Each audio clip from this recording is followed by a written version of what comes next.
luz y salvación, eres tu Señor, te necesito a ti. En desesperación, escuchas mi oración, yo sé que estás aquí. No me rendiré, porque sé que yo veré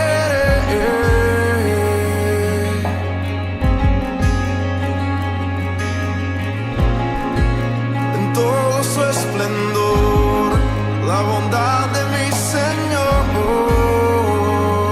aquí en la tierra, porque bueno es Dios y su gran amor obra en mi favor sin límites. En debilidad fuerzas Él me da y me llevará de gloria en gloria.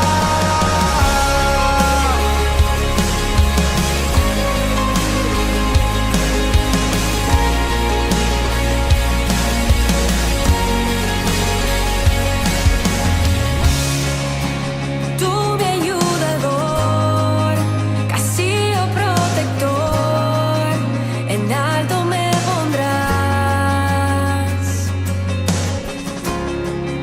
Acércame a ti, enséñame a vivir y hacer tu voluntad. Y no me rendiré, porque sé que yo veré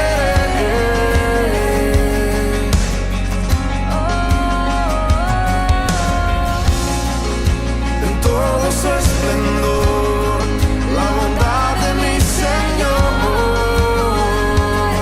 aquí en la tierra, porque bueno es Dios y su gran amor obra en mi favor sin límites. En debilidad fuerzas Él me da y me llevará de gloria en gloria. Milagros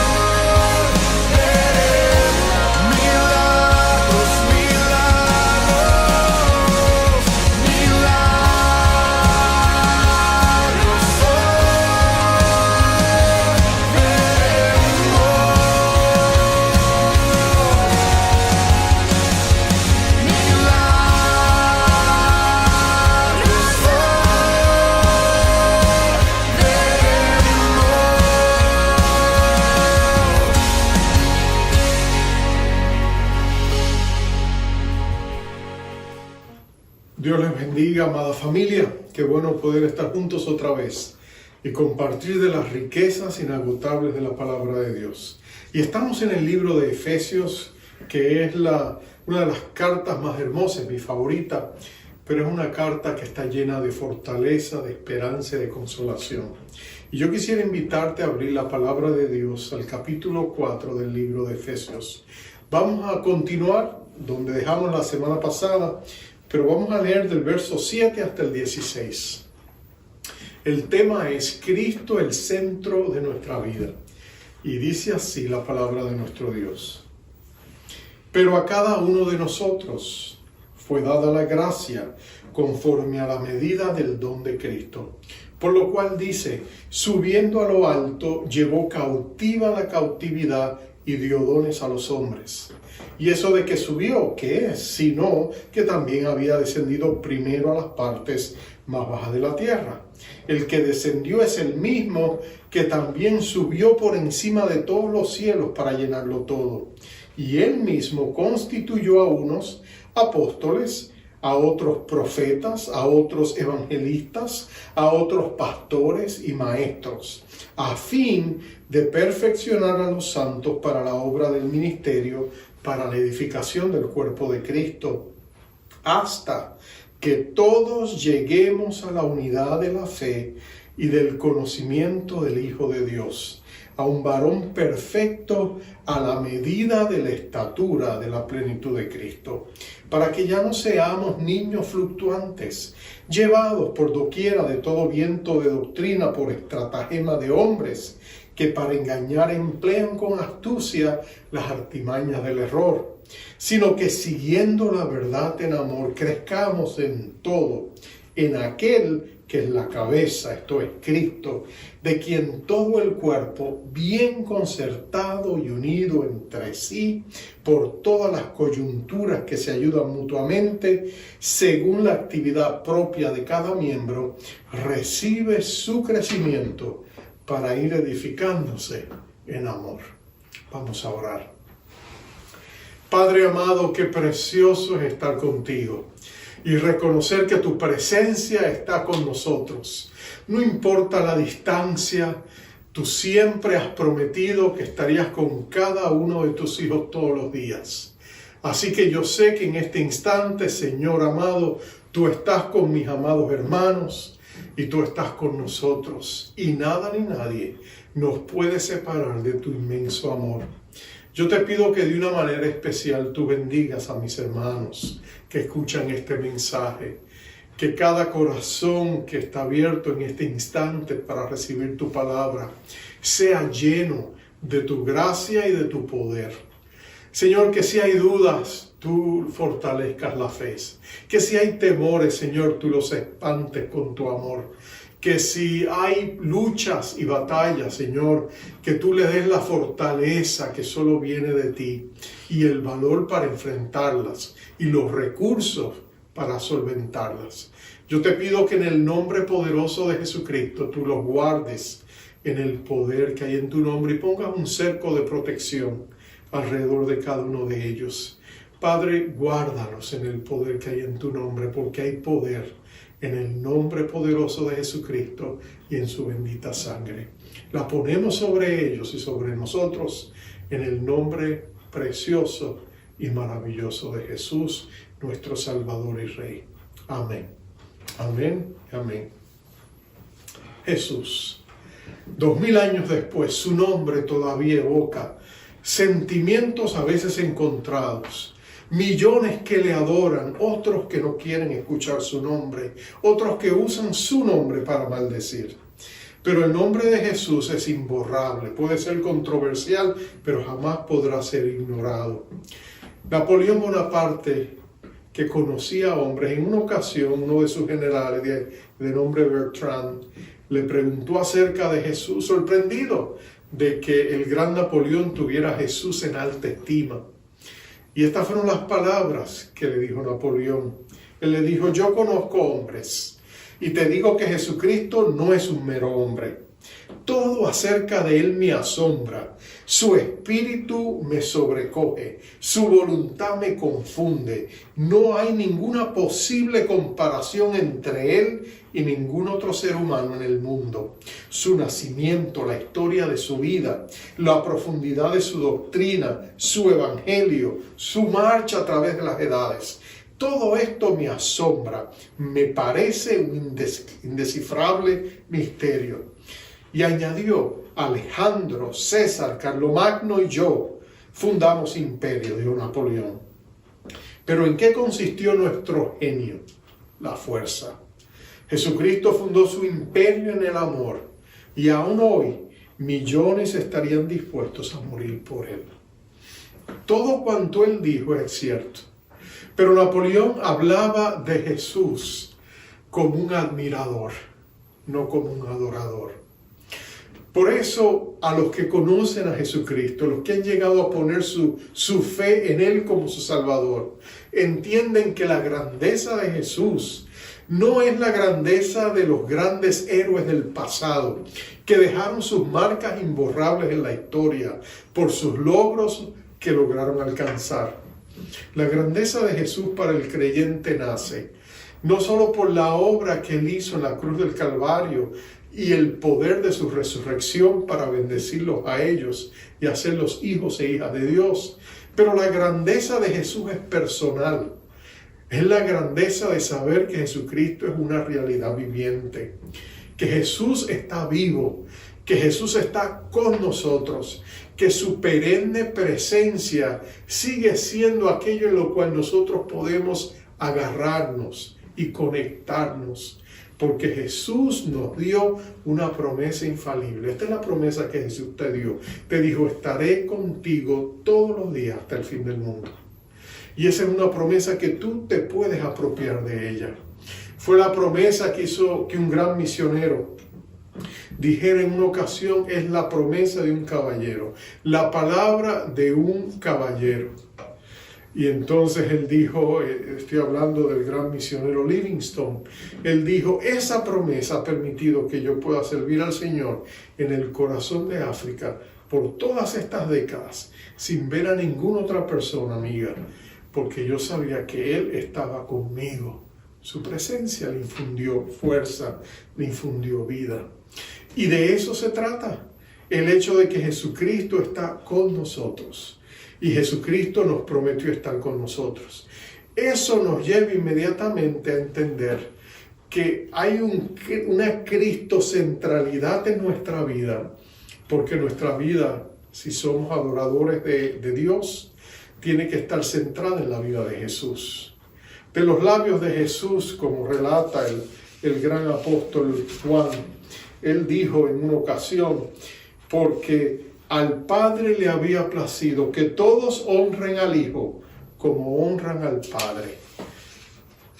Y estoy citando a Juan 5:23. El que no honra al Hijo, no honra al Padre que me envió, dijo Jesús. Así que es esa centralidad, es la vida de Jesús la que nos permite a nosotros vivir nuestra vida sabiendo que Jesús está bien cerca de nosotros. Que Jesús está más cerca de nosotros que la piel que tenemos puesto. Que su presencia espiritual no solamente está con nosotros, está también en nosotros por medio de su Espíritu Santo. Que tú y yo somos templos, santuarios de esa divina presencia. Y nosotros podemos vivir la vida sabiendo que podemos hablar con Él, abrirle nuestros corazones, clamar sus promesas a un Dios que está a nuestro lado y que nada ni nadie nos puede separar de su amor. Esa era la realidad y la experiencia del apóstol Pablo. Cuando el apóstol Pablo escribe esta carta, y en todo lo que él hacía, tú ves un cristocentrismo en su vida. A los filipenses él le diría: porque para mí vivir es Cristo. Y esa frase, aunque él le añadiría: y morir es ganancia, pero es esa frase: para mí el vivir en Cristo, es lo que te dice que en la vida de este hombre, Jesucristo jugaba el papel predominante en todo lo que a él concernía. Y tú lo ves en esta carta. Él ha estado hablando de la unidad, pero tú ves que desde el comienzo hasta el final, Cristo está en el centro de todas las cosas, porque todo lo que recibimos de nuestro Padre Celestial viene a través de Jesucristo. Como Jesucristo mismo le había dicho a Natanael, Él era la escalera a través de la cual el medio, el modo, el canal a través del cual las bendiciones de Dios y las promesas de Dios llegaban a nosotros. Citando el pasaje de Jacob en el Antiguo Testamento, cuando él tuvo aquella visión de aquella escalera que subía al cielo, a Dios sentado en su trono y ángeles que bajaban y descendían, Jesús dijo: yo soy esa escalera. Eso te habla de que Jesucristo está en el centro de todo. Y tú lo ves a través de las edades en hombres y mujeres de Dios que vivieron agarrados de Jesús, porque todo lo que enfrentaban, lo enfrentaban con el valor santo de saber que Jesucristo estaba con ellos. Recuerdo a San Patricio, como nosotros le llamaríamos, el famoso evangelista que fue a Irlanda a llevar el mensaje de salvación de Jesucristo. La obra de este hombre en Irlanda fue increíble. Reyes vinieron a Jesucristo, milagros fueron vistos, multitudes vinieron a Jesús. Pero cuando tú te acercas a la vida de Él, y tú recuerdas por lo menos una de sus oraciones, la oración famosa de Patricio, lo que le llamaban, se conoce como la coraza de Patricio, dice en parte esta preciosa oración: Cristo conmigo, Cristo al frente de mí, Cristo a mis espaldas, Cristo dentro de mí, Cristo sobre mí, Cristo a mi mano derecha, Cristo a mi mano izquierda, Cristo en el castillo, Cristo en la carroza, Cristo al timón, Cristo en el corazón de cada hombre que piensa en mí, Cristo en la boca de cada hombre que me habla, Cristo en cada ojo que me mira, Cristo en cada oído que me escucha, y continúa. Pero tú puedes ver que para él la vida entera se trataba acerca de Jesús. Y Pablo toma esa misma temática. Y él en el libro de Efesios, y en estos versos en particular, él pone a Jesús en el centro de todo. Si tú notas, lo primero que él dice, y este es mi primer punto, es que Cristo es la cabeza de este cuerpo, de esta eclesía o iglesia que él está edificando. Él usa la analogía, Pablo usa la analogía del cuerpo. Él nos está diciendo que la iglesia no es una organización religiosa. Él nos está diciendo que la iglesia es un organismo que tiene vida. Y la vida que tiene es la vida de Jesús. Y Jesús es la cabeza. Te habla de ser el agente gobernante. Que Jesús es el Señor de su iglesia. Que Jesús decide y dirige y guía a su iglesia por el camino que Él quiere llevarla. Que Jesús esté en el centro de todo de su iglesia. Y que nosotros debemos estar conscientes de esa verdad. De hecho, Él dice, mira, Jesús prometió edificar la iglesia. Él dijo, yo edificaré mi iglesia y las compuertas del infierno no prevalecerán contra ella. Y lo que Jesús está diciendo es que al edificar su iglesia, Pablo dice, Él lo hizo porque cuando Él subió a los cielos, Él dio dones a su iglesia. Él estableció su liderazgo levantando hombres o dones en forma de hombre en 5 diferentes oficios o capacidades que Él usaría para edificar su iglesia. Y aquí nos menciona ese ministerio quíntuple. Dice que Él levantaría apóstoles, Él levantaría profetas, Él levantaría evangelistas, Él levantaría pastores y maestros. Y que a través de ese ministerio combinado, Él llevaría su iglesia al lugar donde quería hacerlo. Entonces, Él como la cabeza sería el que llamaría a estas personas. Pero no solamente a estas 5 diferentes categorías de ministerios, sino que la meta sería de que cada creyente, habiendo recibido de la gracia de Dios, estarían capacitados y entrenados para hacer la obra del ministerio. Si tú hablas con algunas personas hoy día, ellos te dirían, bueno, ya no hay apóstoles, ya no hay profetas, los evangelistas vienen periódicamente, quizás 1 o 2 veces al año a predicar a la iglesia, porque los mensajes son evangelísticos. Realmente lo único que nos queda son pastores y maestros. Pero yo te diría que pensar de esa manera sería cometer un gravísimo error. ¿Está usted diciendo, pastor, me vas a preguntar que todavía hay apóstoles? Bueno, déjame explicarte lo que dice la palabra de Dios. El don apostólico se muestra en las Escrituras a través de por lo menos 3 diferentes categorías. En otra manera, habían 3 diferentes tipos de apóstoles.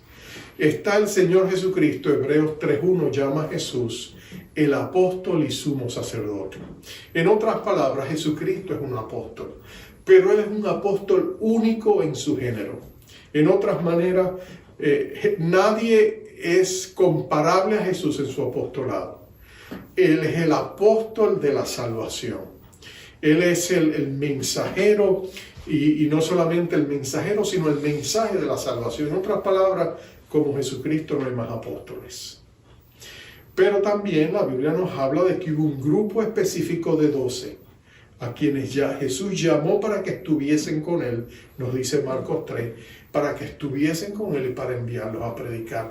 Ese grupo selecto de los 12 llegó a ser un componente fundamental en la vida de la iglesia. Y ese grupo selecto es irrepetible. En otras palabras, de esa categoría ya no pueden haber más apóstoles.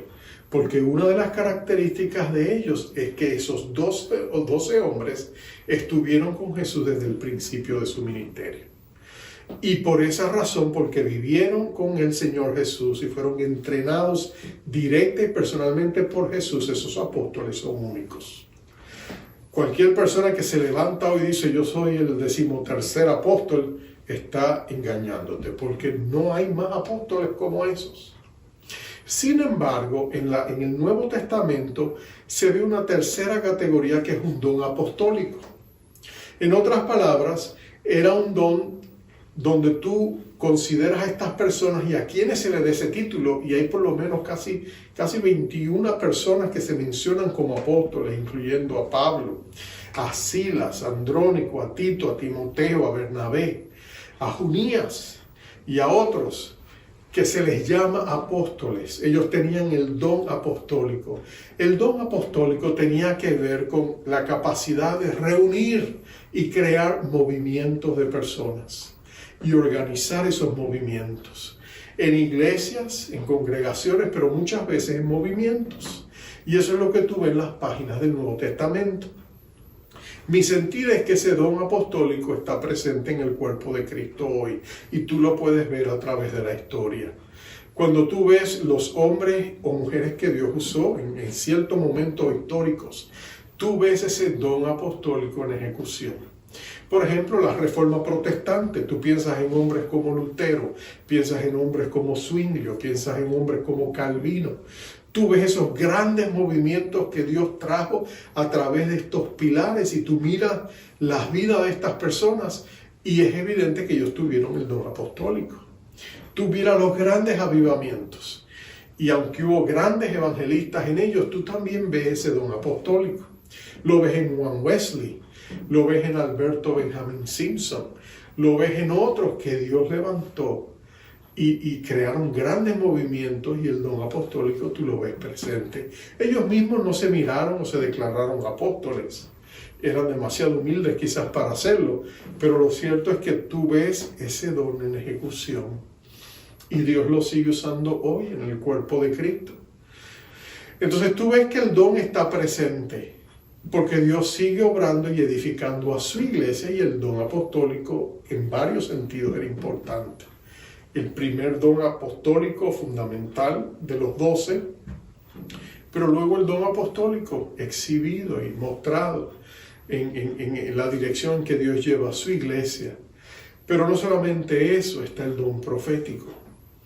Algunos dicen ya no hay profeta porque piensan que el don profético solo tiene que ver con el pronunciamiento de eventos por porvenir, y aunque Dios todavía habla y advierte a la iglesia de cosas y llama a la iglesia a arrepentirse a través de hombres que tienen el don profético otra vez.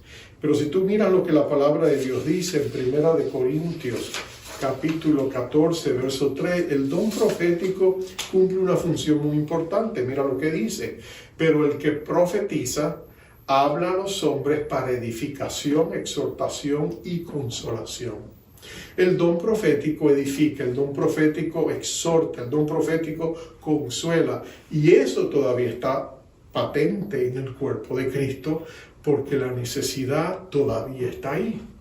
Lo mismo con los evangelistas. Los evangelistas, no solamente los grandes evangelistas como Billy Graham o Luis Palau o Bill Bright o tantos otros que han llevado a multitudes de personas a los pies de Cristo, el don todavía está ahí. El don pastoral, el don de enseñanza, todavía está ahí.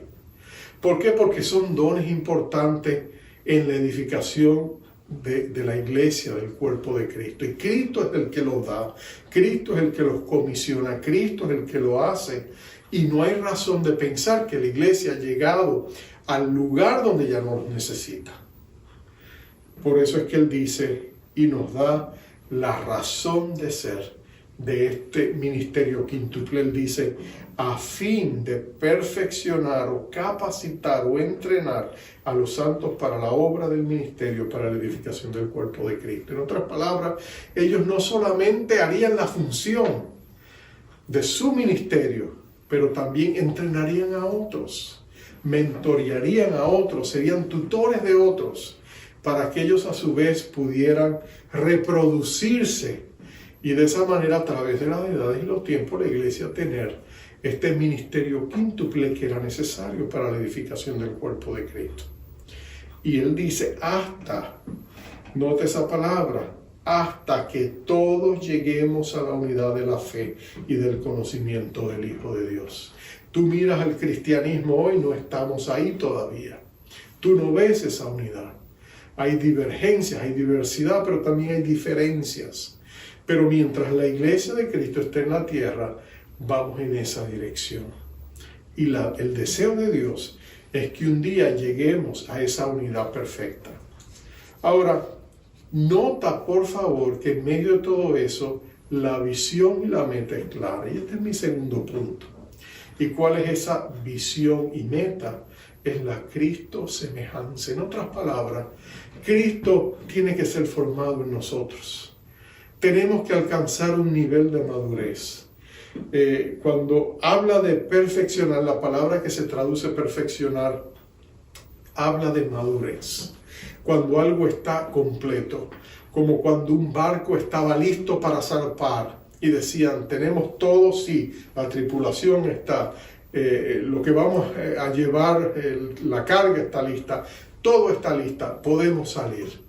O por ejemplo, en el caso moderno sería como en un avión, cuando el piloto recibe de la central el permiso, la luz verde para empezar a salir. Todo está listo, todo está en su lugar, podemos salir, estamos completos. Entonces, ese concepto es de que hay una meta y es que Dios quiere obrar en nosotros de tal manera que la iglesia sea un lugar donde personas llegan a ser como Jesús. La meta de todo creyente, mi meta como creyente, tu meta como creyente, es ser igual a Jesús. Y tú dices, pero ¿cómo puedo yo ser igual a Jesús cuando Él es el perfecto Hijo de Dios? Bueno, cuando tú y yo exhibimos el carácter de Jesús, cuando tú y yo vivimos, aún con nuestra propia personalidad, expresamos el carácter o la manera de ser de Jesús, estamos siendo como Jesús. Es interesante que en Antioquía, nos dice el libro de los Hechos, fue el lugar donde a los primeros cristianos le empezaron a llamar por el nombre de cristianos. Antes se le conocía como los seguidores del camino, porque Cristo era el camino y ellos le seguían. O también a veces se le llamaba discípulos, un pensamiento muy judío, donde se hablaba de aprendices, de personas que estaban aprendiendo a ser como su rabino, como su maestro. Pero fue en Antioquía donde se acuña este término, y no era un buen término. Ellos lo usaban para insultarlos, para burlarse de ellos, porque la palabra cristiano significa pequeños cristos. Y lo que la gente decía de manera burlona, mira, estos cristianos se creen que son como su Señor, como su Cristo. Entonces le llamaban Cristos en miniaturas. Pero era una manera insultante, es como llamarle a alguien un revolucionario de bolsillo, ¿no? Es una manera insultante, ¿no es cierto? Pero nota que los discípulos lo van a tomar como una medalla, lo van a tomar como un trofeo, van a decir, sí, somos cristianos, queremos ser como Jesús, anhelamos ser como Jesús, queremos conocer a Jesús, queremos conocerlo tan profundamente que nos queremos parecernos a Él. Y cuando tú estás consciente de que la presencia de Dios está contigo y tú buscas a Jesús en su presencia, tú eres transformado a imagen y semejanza de Él. Cuando tú lees la palabra de Dios y tú lees la Biblia y la palabra de Dios que tiene poder y vida, habla a tu espíritu y habla a tu corazón, y tú sientes esas palabras y sientes la emoción de que esas palabras Dios te está hablando a ti a través de su palabra, y tú buscas cumplir esos mandatos que puedan estar ahí, o tú te llenas de esa hambre y de esa sed por todo lo que la palabra de Dios dice, y tú quieres clamar sus promesas y obedecer sus mandamientos. Inmediatamente Dios está operando en ti a través de su palabra. Esto es un libro vivo, tiene vida, y cuando tú la lees se te transmite. Entonces la oración, la presencia de Dios nos da vida. mirando a cara descubierto, decía Pablo, como en un espejo la gloria del Señor, somos transformados de gloria en gloria por el Espíritu del Señor. Recuerdo el famoso pintor Holman Hunt. Él quería pintar a Jesús y cuando se lo dijo a sus amigos se rieron de él, porque él no era muy religioso. Tú vas a pintar a Jesús, tú eres el menos indicado para pintar a Jesús. Y él decía, sí, yo sé, pero yo siento que algo dentro de mí me dice que yo tengo que pintar a Jesús. Pero ¿cómo le vas a pintar?, le preguntaban sus amigos llenos de escepticismo. Si tú nunca le has visto, tú no tienes ni idea de cómo es él. Entonces él dice, pues tengo que irlo a conocer. Voy a leer los evangelios, lo voy a buscar allí.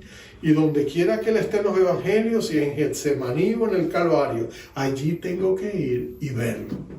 Y cuando lo vea y capture su esencia, entonces lo podré pintar. Y a medida él entró en esa lectura profunda de los evangelios y empezó a pensar en lo que la vida de Jesús representaba, él terminó pintando aquel famoso cuadro de Cristo tocando a la puerta. Y tú ves a Jesús con su linterna llegando en una noche oscura y tocando una puerta para que lo dejaran entrar. Y tú ves la humildad de Jesús. Como dice Apocalipsis 3:20, yo estoy a la puerta y llamo. Si alguno oye mi voz y abre la puerta, yo entraré y cenaré con él y él conmigo. Y tú notas inmediatamente la anuencia de Jesús, el deseo de Jesús de compartir con nosotros. Y se lo dijo, Apocalipsis 3:20, a la peor iglesia que había de esas iglesias que se mencionan en Apocalipsis, era la iglesia de la Odisea, la iglesia que estaba en peor condición espiritual, donde imagínate, Jesús tiene que llegar a su puerta y tocar para que lo dejen entrar. Tan mal estaba la iglesia. Aunque ellos se pensaban que estaban muy bien, ellos estaban muy mal. Ellos se veían ricos, visionarios, se veían revestidos de esplendor espiritual, pero era pura religiosidad. Porque cuando Jesús los confronta, Jesús les dice, ustedes están ciegos, ustedes están pobres y ustedes están desnudos. Entonces, Él les dice, yo estoy a la puerta y toco, ábranme, y entonces yo les puedo bendecir. ¡Qué humildad la de Jesús! Pero ese es el Señor que tú y yo servimos, ese es el Señor que tú y yo amamos. Y ese es el Señor que Holman Hunt llegó a pintar. Un Jesús que era digno de ser imitado, un Jesús inspirador, un Jesús que cuando tú quieres ser como Él, realmente estás alcanzando la elevada altura de la estatura, de la alta vocación a la que Él te llama, a ti y a mí. Ser como Jesús. Y tú dirías, pero Señor, ¿cómo puedo yo ser como Jesús si yo mismo no lo puedo hacer? Pero nota esto, Dios ha provisto a su bendito Espíritu Santo para que nos ayude. Nota que dice que su voluntad es que crezcamos juntos como hermanos a semejanza de Cristo. Mira el verso 16, dice, de quien todo el cuerpo, bien concertado y unido entre sí por todas las coyunturas que se juntan mutuamente según la actividad propia de cada miembro, recibe su crecimiento para ir edificándose en amor. Recibe su crecimiento. No lo genera, lo recibe. ¿De parte de quién? De Dios. Nosotros crecemos mejor cuando crecemos juntos porque Cristo, a través de su Espíritu, es el que nos da el crecimiento. Pablo lo diría con los corintios, cuando le dirían en Corinto, en una iglesia donde muchos estaban comparando y tomando partido, yo soy de Pablo, yo soy de Cefas, yo soy de Apolo, y Jesús les va a decir, ninguno de nosotros somos nada. Algunos hacen cada cual la obra, algunos siembran, otros riegan agua sobre la semilla, pero el crecimiento, dice él, lo da Dios. Y eso es lo que nos está diciendo. Tú y yo solo crecemos cuando nos conectamos a la fuente que da el crecimiento, y esa fuente es Jesús. Y cuando tú y yo nos conectamos a Él, todo cambia. Sí, Por muchos años yo crecí con la idea equivocada de que Dios me había llamado a servirle a Él. Que mi llamado era servir a Cristo, trabajar para Cristo, hacer la obra para Cristo. Pero en medio de toda esta pandemia Dios me hizo consciente de una profunda realidad. Dios no nos llama a trabajar para Él. Dios nos llama a trabajar con Él. En otras palabras, Jesús está aquí y tenemos que conectarnos para que de su poder, de su gracia y de su gloria, a través de nosotros podamos hacer la obra que Él quiere que hagamos. Eso es lo que nos está diciendo este bendito pasaje. Dios nos da el crecimiento cuando nosotros servimos conectados unos con otros y estamos bien conectados a la cabeza, que es Cristo, porque Cristo es el centro de todo en nuestra vida. Y cuando tú lo entiendes, todo cambia. Termino con esto. Recuerdo uno de los predicadores que nunca conocí, pero llegué a admirar a través de sus libros. Eran dos hermanos. Era A.J. Gordon y su hermano D.S. Gordon. Ambos eran pastores, grandes amigos de Alberto Benjamin Simpson, pero ambos pastoreaban en la ciudad de Boston. Y estos dos grandes pilares de la iglesia allí fueron usados por Dios en diferentes congregaciones, pero es A.J. Gordon el que nos cuenta esta historia. Él estaba una vez trabajando en uno de sus sermones y se quedó dormido sobre su escritorio en su estudio. Y él dice que en ese momento, mientras él estaba allí, tuvo un sueño que cambiaría la trayectoria de su ministerio. Y el sueño fue de la manera siguiente. Él soñó que estaba predicando a una iglesia llena. No había un asiento vacío. La iglesia estaba llena de gente. Esa no era su experiencia en ese tiempo, pero se llenó de gozo viéndose predicar. Y él está predicando cuando de pronto él ve que alguien que él no conoce entra y está buscando asiento. Y uno de los diáconos de la iglesia se levanta y le dice: ven, por favor, y sienta al invitado. Y él se va a la parte de atrás. Y él termina de predicar, pero mientras él predicaba había algo en la mirada de esta visita, de este invitado, que él se encontraba, que miraba a todo el mundo, pero tarde o temprano sus ojos se posaban en él y no podía quitarlo de él. Termina el mensaje, hace la oración, la iglesia se levanta después del servicio, todos se van, y cuando él va a buscar a ese invitado no lo encuentra. Y entonces busca al diácono que él conocía y le dice: oye, ese invitado, el que tú le diste tu asiento, ¿tú lo conoces? Oh, sí, yo lo conozco, le dice su diácono. Yo lo conozco, sí. ¿Y quién es? Él le dice: pues es Jesucristo. Y él dice que en sus sueños dice: oh, cuánto me hubiera gustado hablar con él. Dice: no se preocupe, él va a estar aquí la próxima semana. Y de pronto Angie dijo: cuando yo predico, yo no predico a la audiencia, yo predico a uno que es el centro de todo y su nombre es Jesús.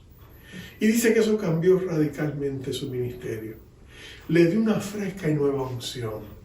Le dio una nueva perspectiva de mensaje. Y a medida él fue cambiando y buscando la presencia de aquel que era el centro de todo, su vida empezó a florecer, su ministerio empezó a florecer y tuvo un ministerio de impacto mundial. Porque él reconoció lo que a veces nosotros no reconocemos desde el ministerio, que el centro de todo no es nadie, sino Jesús. ¿Es Jesús el centro de tu vida, amado hermano, amada hermana? No te pregunto para hacerte sentir culpable o avergonzarte. Te pregunto para tirarte un salvavidas, como yo también lo he recibido. Porque si nos examinamos y nos damos cuenta de que el centro de nuestra vida no es Jesús, es una gran oportunidad para cambiar. Reconocer que tenemos un problema y es el 50% de la solución. ¿Por qué no hacemos hoy a Jesús el centro de nuestra vida? En nuestra denominación Alianza hay un famoso himno, Cristo solo. Y en ese precioso himno dice: Cristo solo es nuestro anuncio. Jesucristo es el centro de todo. Jesús Jesús, Jesús. Vamos a orar y vamos a ir a Él, porque Él está con nosotros aquí ahora. Y Él desea que nosotros hagamos de Él el centro de todo. Como oraba el Patricio, Cristo al frente de mí, Cristo a mis espaldas, Cristo dentro de mí, Cristo a mi mano derecha, Cristo a mi mano izquierda, Cristo sobre mí y Cristo el camino por el cual también caminamos. Oh amado Padre, gracias que a ti te plació hacer a tu Hijo amado el centro de la vida de tu iglesia. Lo hiciste la cabeza. Tú estás sobre Él, pero a tu Hijo lo hiciste la cabeza y a nosotros nos hiciste el cuerpo para que estemos conectados a Él. Gracias que nuestro Señor Jesucristo es nuestro apóstol y nuestro sumo sacerdote, aquel que nos conecta a ti, oh Padre amado. Qué precioso es saber que en Jesús está todo cuanto necesitamos. En Él encontramos la salvación, en Él encontramos la santificación. A través de Él podemos llegar a ser como Él porque Él nos ayuda a crecer, Él nos da el crecimiento.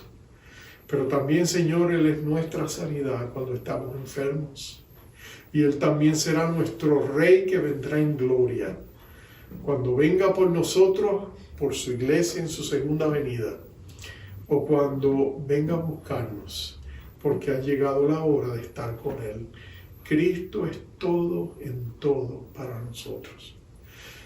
Señor, reconocemos que a veces nos olvidamos de esa verdad, que a veces las ocupaciones de la vida, a veces los temores que entran por debajo de la puerta de nuestros corazones, la ansiedad que a veces nos arropa, las dudas, el temor que viene a visitarnos, a veces nuestras tropezones y caídas ante la tentación, en medio de las ocupaciones que tenemos, en medio de todo lo que se viene sobre nosotros en estos días difíciles que nos han tocado vivir.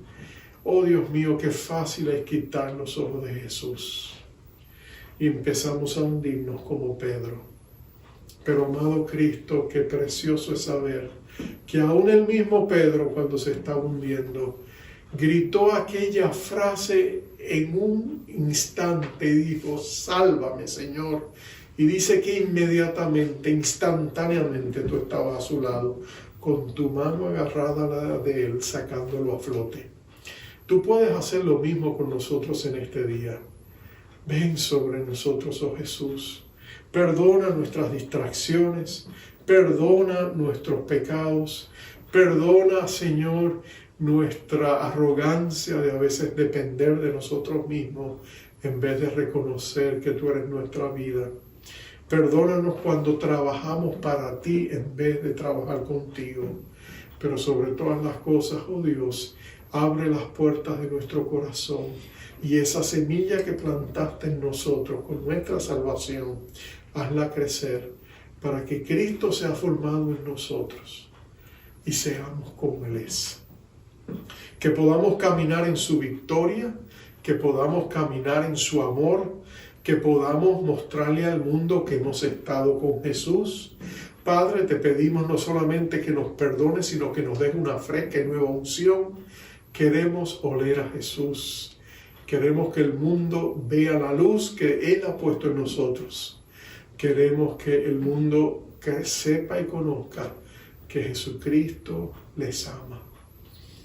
Y no solamente murió por ellos, sino que hoy vive para que ellos también vivan como Él es.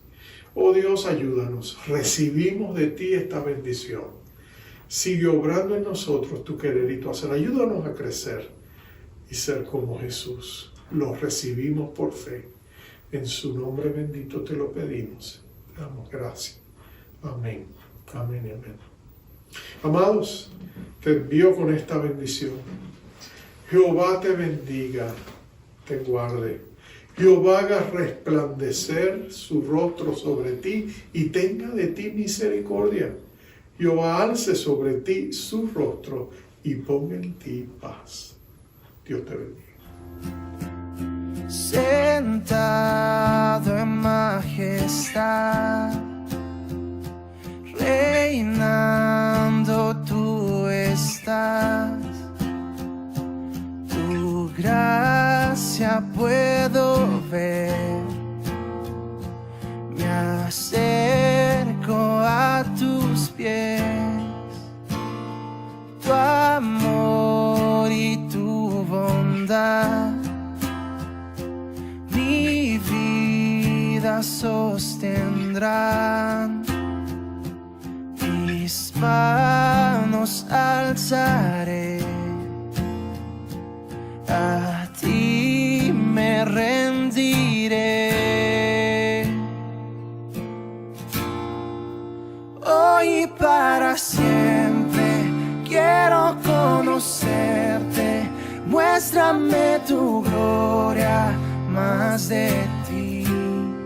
Deseo tu presencia, ante ti me rindo. Quiero estar contigo, más de ti.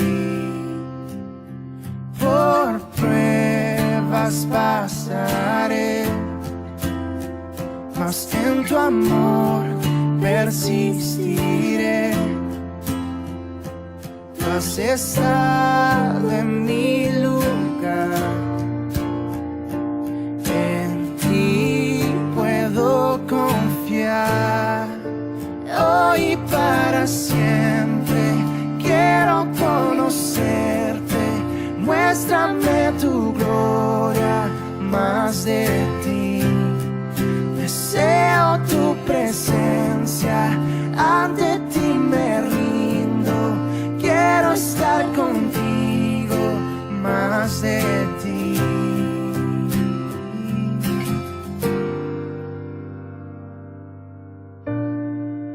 Más de ti.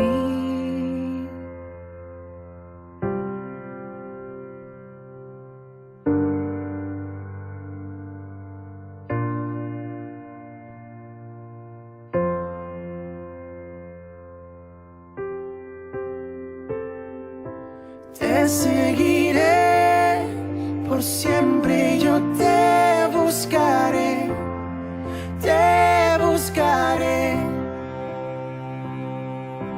Guíame a ti, te entrego mi corazón, mi corazón. Te entrego mi corazón. Solo a ti te seguiré, Señor. Solo a ti, solo a ti. Guíame a tus pies, Señor.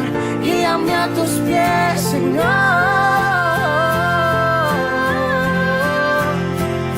Yo te quiero ver.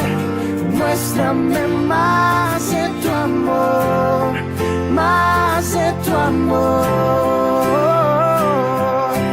Te adoraré, tu rostro yo buscaré.